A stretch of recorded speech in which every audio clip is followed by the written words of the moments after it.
being with actions. That without action, you cannot prove faith. You cannot justify your faith if you do not act.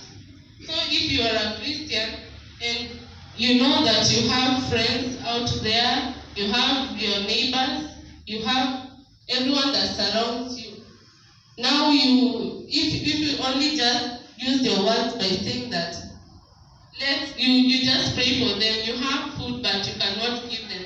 Instead you pray for them that may God help you and you have food. Our verse says today, our Bible tells us today that we should not only tell them, because by our actions is when we justify your faith. If you just say the word, you're not going to have faith. For example, Abraham, if he hadn't offered his son Isaac as a sacrifice, he wouldn't have justified his faith. Praise God. Kama angetoa Isaac kama dhabihu, kama angefuata njia about God led him by telling him to go offer his son as a sacrifice, would his faith be justified? If hiyo matendo haingekuwa hapa, tungejua aje kwamba hapo kulikuwa na imani. Praise God. Amen. Now today I would like to, now even as an example, when kuna watu ambao wanataka kazi, there is a clip that our pastor sent us in WhatsApp. It was talking about how Christians come to church, wanaombea ati wanataka pesa, na wakati huo wakienda nyumbani hawafanyi kazi. Wanadhani if they shout amen when the pastor says you have received something, that they will have gotten it, but they do not act. Praise God. Amen. Now if you act is when you justify your faith. Amen. Being a Christian, point number 2, you must be extraordinary. Praise God. Amen. By being extraordinary, I mean that you must be more than the ordinary. That you must do what others out there are not doing. You must do what people, yani chenye watu huko nje hawafanyi. Unafaa kujitofautisha. Nini tofauti kati yangu na wanaoishi huko nje ambao si wa Kristo? If there is no difference between you and the people that are around you who are not Christians, then that you are in the ordinary, you are not extraordinary. Let's open the book of Matthew chapter 5 verse 46 to 48.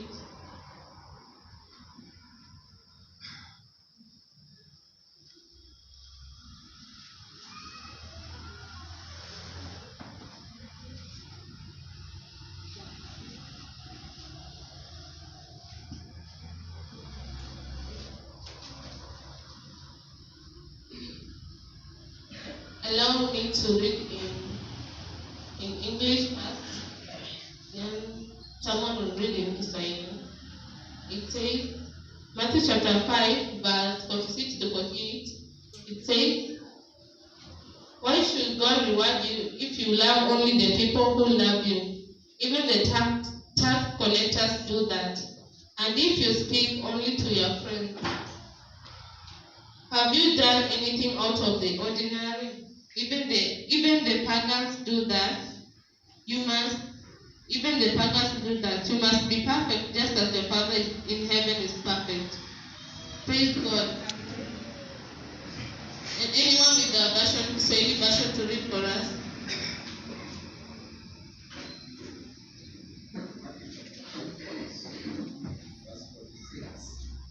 Verse 46 to 48.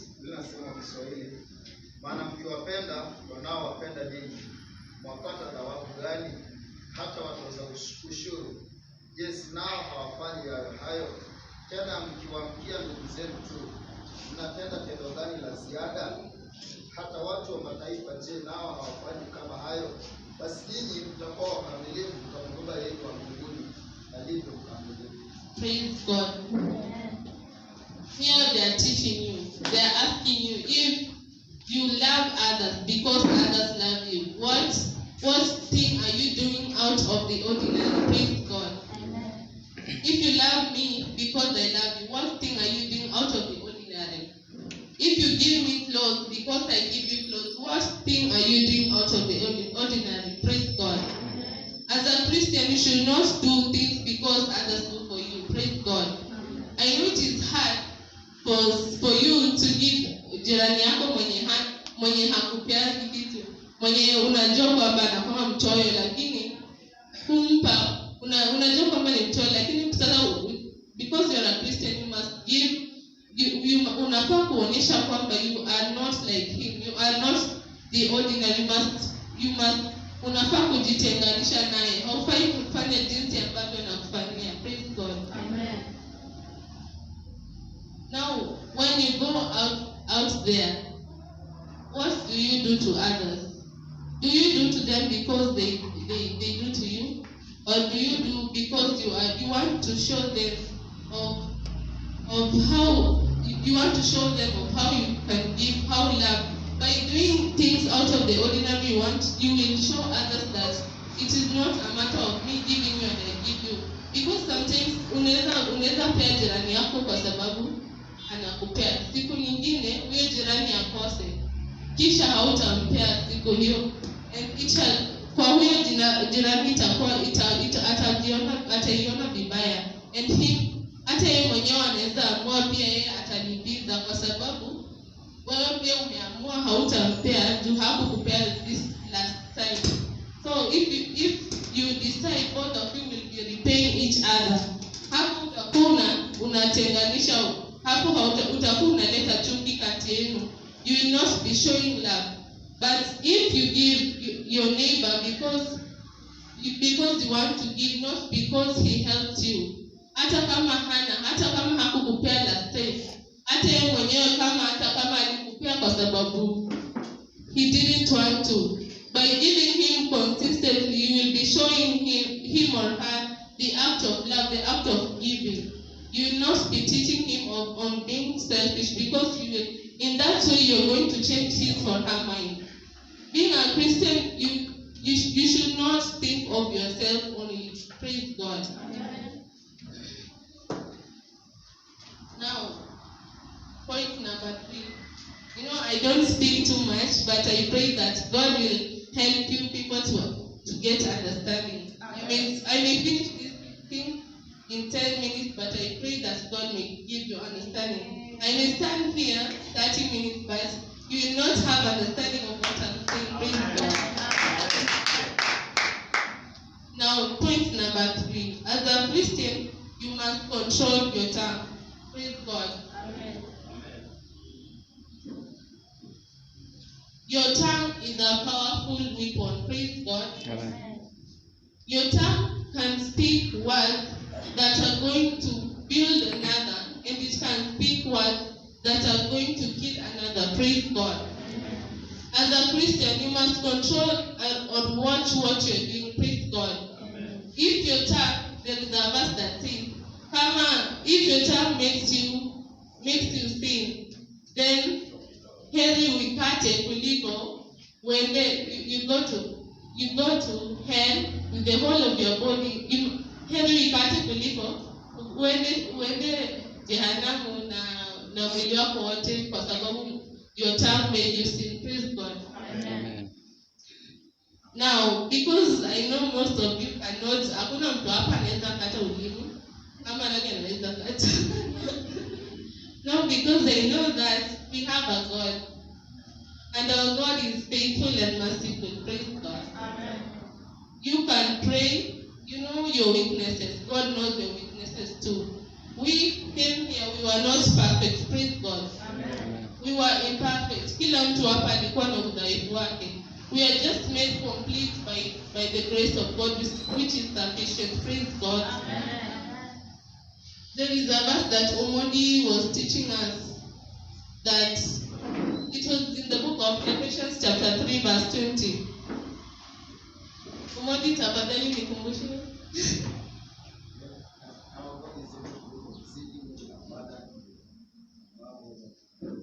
Yeah. Our God is able to do exceedingly abundantly above what we can think. Praise God. Now if you think that kama unajiona mdhaifu kwamba mdomo wangu unanifanya nitende dhambi, ama unajiona kwamba I am not perfect before God, our God is able to do exceedingly abundantly above what we can think. Praise God. Ukimwomba Mungu, ukienda chini yake, ukienda mbele yako, ukimnyenyekea, ukamwambia kwamba Mungu, mimi siwezi kwa peke yangu, siwezi, mdomo wangu inanikatiza, mdomo wangu inanifanya nitende dhambi na sijui nifanyaje. Our God is able to help you. Praise God. Consider any problem that you have within you, you just ask for God to help you. Praise God. And He is a faithful God. Hajawahi tuangusha. Praise God. Even you can hear testimonies from people here. They can tell you how they were and how they are now. It is not because of their work, but it is because of the grace of God that works in them. Praise God. Amen. Now, point number 4. As a Christian, we must make tough choices. Praise God. Amen. Being a Christian, it's all about sacrificing yourself. Praise God. About tough choices, we learn from the story of Abraham, the way he was sent by God to go and offer his son as a sacrifice. That was not an easy choice. Praise God. It was a tough choice because God was putting him into test. Praise God. As Christians, we face many temptations, and in our choices in life, as a Christian, most of the choices that you make are the ones that people do not make. People make only the choices which seems to be easier for them, because as for people outside who are not Christians, their desires are for the flesh. But for Christians, our desires are not for the flesh, but the desires are for the Spirit. Praise God. Amen. And those desires will make us make tough choices. Praise God. Amen. There is a story that my roommate was telling me about. She was asking me that if two people come to you and one of them asked you, akuulize akupeleke Dubai leo, na mwingine akuulize kwamba akupeleke church, which one will you make? Which choice will you make? I know most of you will be stuck in between, because unaweza fikiria hapo sasa, mimi sijawahi enda Dubai, nimekuwa nikitamani nipande ndege maishani mwangu mote, and then this thing comes into me. This thing, yani after nimetamani kitu sana, inakuja katikati ya going to church and going to Dubai. Which one will I choose? Praise God. Amen. Now in that thing, maybe it is a test that you have been put into. Because in the world we are told that you show how much you trust, that God, but there is a verse that says that seek the kingdom first, seek the kingdom of God first, and all things shall be added unto you. Praise God. Amen. Now by seeking His kingdom, you are going to show that you have faith in His word. Praise God. By seeking His kingdom, kwa kuchagua kwamba by saying that you trust the Lord, you'll be seeking His kingdom first. Praise Jesus. Amen. And He says that all things shall be added unto you. You do not know, maybe that choice that you'll make. If you go to church, something out of the ordinary can happen to you. Because I believe our God is a God of miracles. Praise God. Amen. You cannot know what will happen next. Now when the journey happen, what will happen to you next? Praise God. Only God knows what He had planned for you. Praise God. Amen. Even you yourself, you do not know what you are capable of. Praise God. Amen. Only God knows what He is capable of doing in you. Praise God. Amen. because he thinks that he is able to do exceedingly abundantly what we can imagine. Praise Jesus.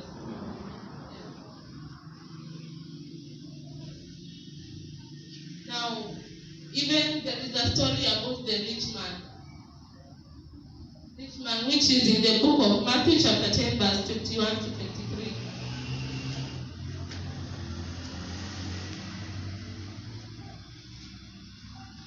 Matthew chapter 10, verse 21 to 23.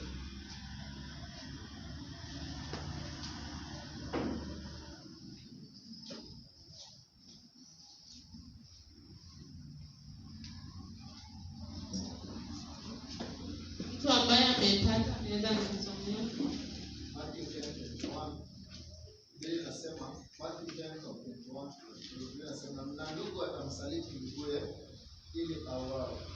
Baba atamsaliti mwana na wana wakuelekea wazazi wao na kuwatisha. Nanyi mtakuwa mkichukiwa na watu wote kwa ajili ya jina langu, lakini mwenye kuvumilia hata mwisho ndiye atakayeokoka. Lakini watakapowafukuza katika mji huu, kimbilieni mwingine, kwa maana ni kweli nawaambia, hamtamaliza miji ya Israeli hata ajapo Mwana wa Adamu. I think I read the wrong verse. It was about, let me just give you a clue. It was about the story of the rich man. The rich man who went to Jesus and told him that what can I do so as to what can I do so that I can enter the kingdom of God? And then he was telling Jesus that he has obeyed all the commandments. He has given out tithes in church, and he has done everything that pleases the Lord. Now he was asking him, what can I do so that I can enter the kingdom of God? Now Jesus told him that all you have to do, because he was a rich man, go and sell all your possessions and give it to the needy. Praise God. Amen. That was not an easy choice. It was a tough choice for him. And the story ends where that the rich man went home grieving because he knew that he could not be able to do that. Praise God. Amen. Now, as a Christian, we have many choices that we make, but the tough ones are the ones that distinguishes us from other people. Praise God. Amen. Because we have to make the tough choice so as to show our faith in God. Praise Jesus. Amen. Because everyone believes in God. But if you show by your actions, praise Jesus, Amen. you're going to distinguish yourself from others. Because even the enemy, the devil, believes that there is one God. But if you do not show by your actions, praise Jesus, you're not going to show them that you're not going to prove that you have faith in God. Praise God. Amen. That's why they say that the gate to heaven is narrow, because the choices we make are tough. Praise God. As a Christian, number 5, lead as an example because people are looking at you. Praise Jesus. I know this is a thing that you have heard from many people. It is not the first time that you're hearing from me. You should lead as an example from the book of Ephesians chapter 5, verse 15 to 17. Ephesians chapter 5, 15 to 17.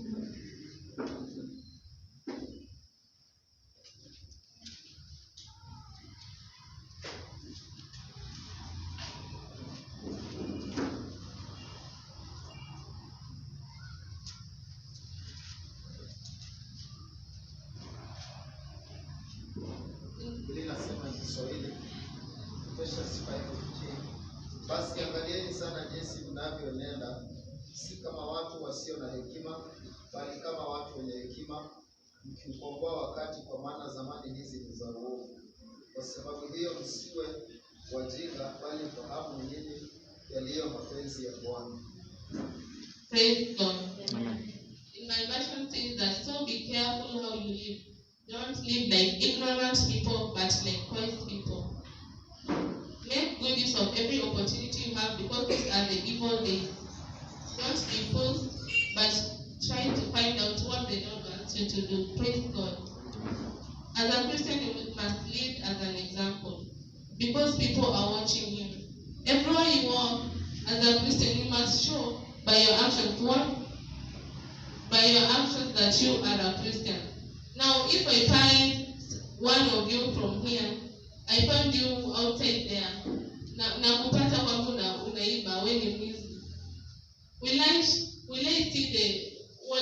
find that how will I see that you're a Christian? What will distinguish you from other people? Utakuwa unafunza wengine nini? Praise Jesus. As a Christian, you must walk diligently. In everything that you do, you must be wise. Praise Jesus. You must do according to the word so that other people can imitate you. So that other people can imitate you. So that others who do not know you can say, enyewe huyu mtu anaogopa. Au unasema, enyewe huyu mtu anaogopa Mungu. By your actions, praise Jesus. Amen. You must lead in a way that unafaa kufanya kila kitu kana kwamba watu wanakuangalia kila siku, hata ukienda huko nje. Don't be doing things because you're coming to church. Some people are hypocrites. They do what they do outside there is different from what they do here. Praise God. Amen. Some people think that coming to church on Sunday wanajiweka kuwa wokovu sana, ama unaona kwamba wao ndio wanatoa fungu la 10, wao ndio wana participate in every activity of the church. You see that they are dressing very well, but when you meet them outside there, praise God, unaona kwamba njia zao ni tofauti sana jinsi wanavyosema, jinsi wanavyoishi hapa kanisani. They think that our God is a God of Sunday, praise God. Amen. But our God is not a God of Sunday, praise Jesus. Because our God is everywhere. He looks at you, He looks at every action you do, even outside church, even when you are in the private places, praise God. Now be cautious. Walk as if someone is watching you, praise God, because there is always someone who is watching you. God is seeing every step that you make. And when you come here in church, trying to deceive others that you are so holy, or unajionyesha kwamba wewe ni mtakatifu sana. Wewe ndio uko kila mahali in every section of the church, but outside there you are deceiving others, praise God. Now you must watch every step that you make. As a Christian, you must walk in the Spirit and let the Spirit direct you. Praise God. I think this is a repetition of what I've said up as well. Because when you walk in the Spirit, it's when some changes which are tough come in. Praise God. The Spirit of God directs you to do what is right. Praise God. The Spirit of God is truth. It gives you life. When you follow it, praise God, you are heading in a way which is right, and it is going to give you life. Praise God. Inaenda kukuokoa kwa vitu vingi. Praise Jesus. There is a day that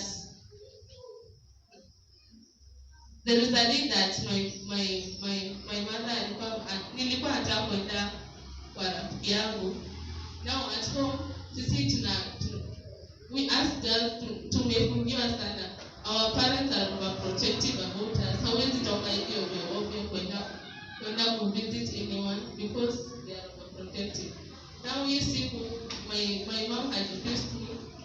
Alikuwa amekataa ati niende nje. Na mimi nilikuwa najua mimi naenda tu. Si ati ni mbali. I was wondering why are you refusing? Mbona unakataa mimi niende nje na unakubali my brother aende nje kufanya shughuli zake? Praise God. I did not know that hapo nilikuwa naona kwamba mama yangu hajui chenye anafanya, but in real sense she knew what she was saying. You must be obedient. Something the Spirit of God works within our leaders, our parents.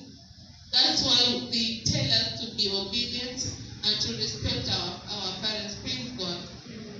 By Nao wale nilikataa kumfuata na nikatoroka, nikaenda kama hanioni. She asked me kwanza niende niulize babangu, lakini nilijua nikiuliza babangu atakataa. Nikasema siendi kumuuliza. Nao sasa nikasneak nikaenda nje. I did not know what was awaiting for me. Hapo sasa there was a boy who alikuwa rafiki yangu, nilikuwa namjua shule, lakini sasa sikujua mipango yake, ilikuwa birthday yake. Now he was alone. I thought that naenda kupata watu wengi, lakini alikuwa peke yake. The way that he led me was a way that he wanted, yani alikuwa ameniita kwa sababu ya jambo fulani ambayo si hiyo birthday. Praise God. And if I had a way, hapo ndio nikajua kwamba at least hata ningefuata namba yangu. Lakini thank God that there is nothing that bad happened that day. Praise God. Amen. As a Christian, you should read God's word and meditate on the verses taught. Praise God. As a Christian, you must read the word of God. The word of God is like a double-edged sword. The word of God has power. Praise God. You might be in a situation ambayo you are very weak, una feel to like giving up. Then you decide to open the word of God. In there, you are going to get an encouragement that a person could not give you. Praise God. Because there is power in the word of God. Praise Jesus. It is able to do what you cannot imagine. Praise God. Kama for example, maybe ulikuwa hata inaweza kufanya, for example, you are rafiki yako alikuomba pesa na ukamnyima kwa sababu amekuzoea sana. Then you remember a verse or you open the word of God saying that if you have something and someone asks for it, do not withhold it. Praise God. There is a day that nishaifanya hivyo, ndio maana nasema. There is a day nilinyima rafiki yangu pesa and alikuwa ameniomba. Then that day, the following day we were preached, tukafunzwa in this church kwanza about if you have something, do not withhold it and you should give it to your friend akikuuliza umpe. That day I felt guilty and coincidentally hiyo siku akaniomba tena. That time hapo sasa sikumnyima kwa sababu I had gotten power from the word. Ilikuwa imeniingia. Praise God. If it was kama haingekuwa hilo neno, I don't think that I would have changed my mind. Praise God.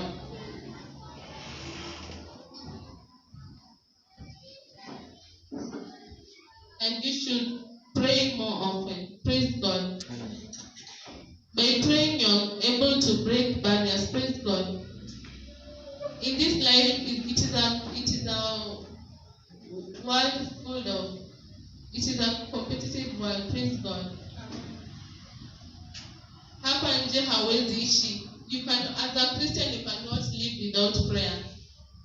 Because by prayer, you are able to unaweza acha the desires of the flesh and follow the spirit. Praise God. But without prayer, you are unable. Praise God. Kupitia kwa maombi, you are able to make wise decisions. Praise God. Kupitia kwa maombi, you can do more than you can imagine by your own self. Praise God. Because God is going to direct you. Praise God. I hope you are understanding me.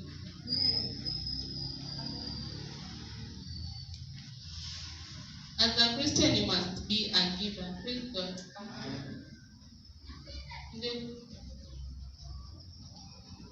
The same story about the rich man.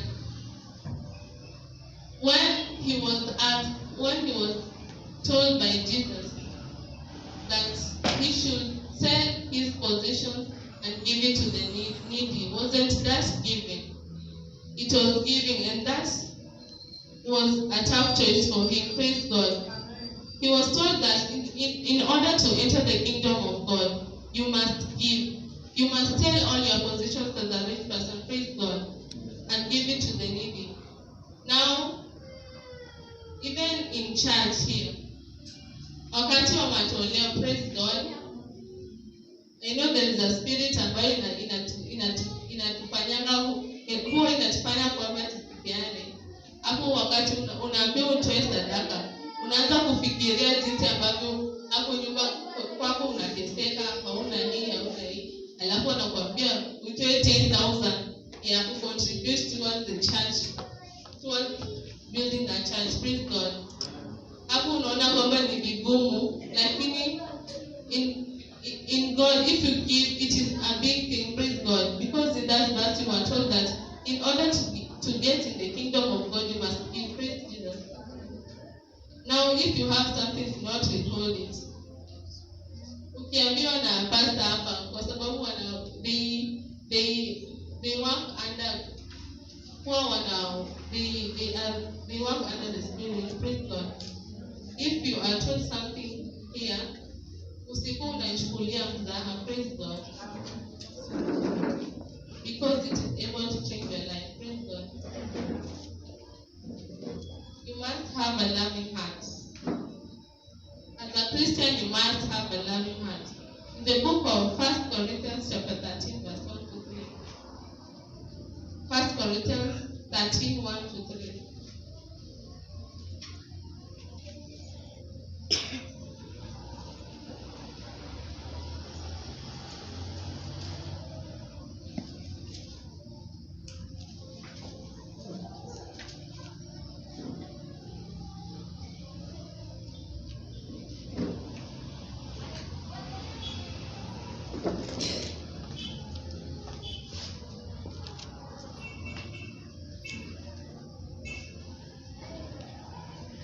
Praise God. Let's hear it from my Bible. It says, I may be able to speak the languages of human beings and even of angels, but if I have no love, my speech is no more than a noisy gong or a clanging bell. I may have the gift of inspired preaching. I may have all knowledge and understand all secrets. I may have all the faith needed to move mountains. But if I have no love, I am nothing. Praise God. As you have heard from this word, that if you have no love, you are nothing. Ukiendelea mbele pia, there is a place that says that those gifts from God, speaking in tongues, preaching the words of God, they are not perfect. They can vanish. Praise God. But love is forever. Praise God. Now, if you have love, those things which are imperfect are made perfect. Praise God. Those which you have, like speaking in tongues, like preaching the word of God, praise God, they will be made perfect by love. As a Christian, you should show love by your actions, praise God. In everything, that is the greatest commandment, as we are told, praise God. Because love, by having love, you are going to avoid many sinful things, praise God. Because most of the commandments are about love, praise God. Almost all of them, like do not kill. Love does not think of oneself, praise God, but thinks of others. Now, if you think of yourself, is when you are going to commit such things like committing adultery, killing, accusing people falsely, kusengenya watu, praise God. If you have love, you will be able to avoid such things. If you control, like you can control your tongue, because you know no one in us is perfect, praise God. You are able to control your tongue because you love your friend and you love yourself. Usiku unasema kwamba huyu anafanya hivi. Yaani una complain in everything that people do, because you just find yourself as perfect. There is a thing that says that, you cover the proverb, that do not remove the speck in your brother's eye, yet you have a log in your own eye. Praise God. Unafaa kujiangalia kwanza. Praise Jesus. Ask yourself, am I perfect? By doing this, by even there is a point that there is do not judge one another. By judging one another, hapo utakuwa umeondoa upendo. Praise God.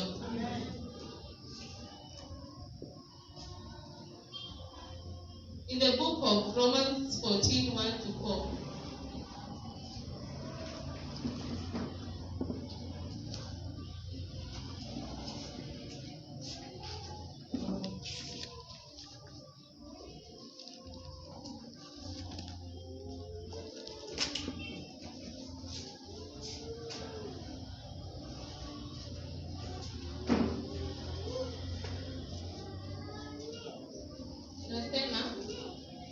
Welcome those who are weak in faith, but do not argue with them about their personal opinion. Some people's faith allows them to eat anything, but the person who is weak in faith eats only vegetables. Those who will eat anything are not to despise those who do not, while those who eat only vegetables are not to pass judgment on those who will eat anything. For God has accepted them. Who are you to judge someone else's servants? It is their own master who will decide whether they succeed or fail, and they will succeed because the Lord is able to make them succeed. Praise God.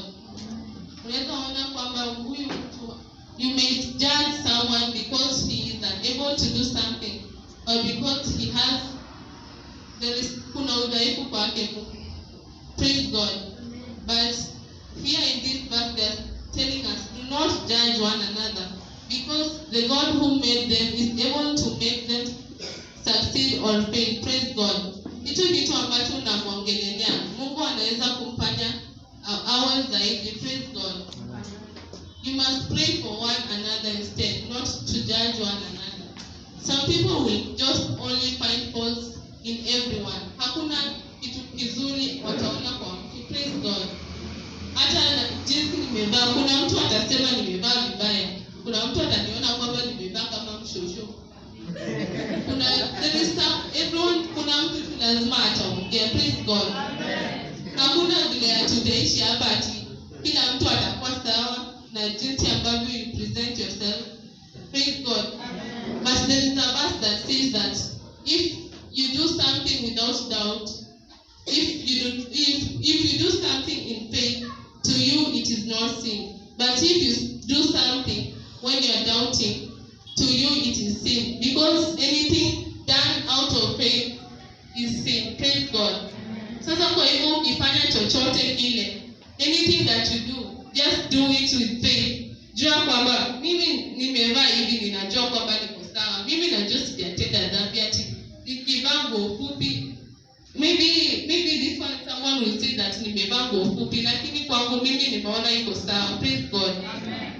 Now here hapo haitakuwa dhambi kwangu kwa sababu me I'm satisfied with what I've done. Praise God. Lakini kama ingekuwa kwamba nimevaa hii nguo lakini nina shuku I'm doubting in myself, hivyo ni nzuri ama mbaya? Hapo kwa ujue kwamba hapo umetenda dhambi kwa sababu you are doubting in yourself. Praise God. In everything you do it out of faith. Praise God. I think I've finished what I want to teach you today, and I pray that God may give you understanding, and that these words may not just pass away today, and that you may meditate on them every day. Praise God. You may think on whatever you're doing because people are watching you out there. Do your life not like the ordinary people do. Love one another. Praise God. Because that is going to differentiate you from other people out there. Praise God. By your actions which are not like others, praise God, you're going to make others who are weak or who do not come up. For example, if you do something if you do something like helping others, not because you are being helped, praise God, you're going to teach another person who did not know. You're going to show that person that this thing is right. Praise God. There is a day that I was with my roommate and she was telling me that ati kwamba ati alikuwa ananiambia kwamba she learned about telling the truth from me. Praise God. I did not know that I was teaching her to be telling the truth. Alikuwa naona kwamba my dad anapiga simu. Nilikuwa namwambia pesa kama anamwitisha pesa. Namwambia ukweli yote. And she was wondering, mbona unamwambia hiyo yote na unajua kwamba mahitaji ya huku shuleni nyingi. But through me that she told me that through the actions that I did, she learned how to say the truth. Hata siku hizi she finds it hard to tell her lie because ameishi na mimi. I don't know why, but she told me that she learned it from me. Praise God. You can also teach another person to do something because he sees that in you. Mtoto wako atafuata kile ambacho unafanya. Praise God. Haezi kama akiona wewe mama yake anagonga mchoyo, ananyima watu wengine vitu, pia yeye naye atakuwa mchoyo. Praise God. Teach others through your actions, not your words. Praise God. And God shall bless you.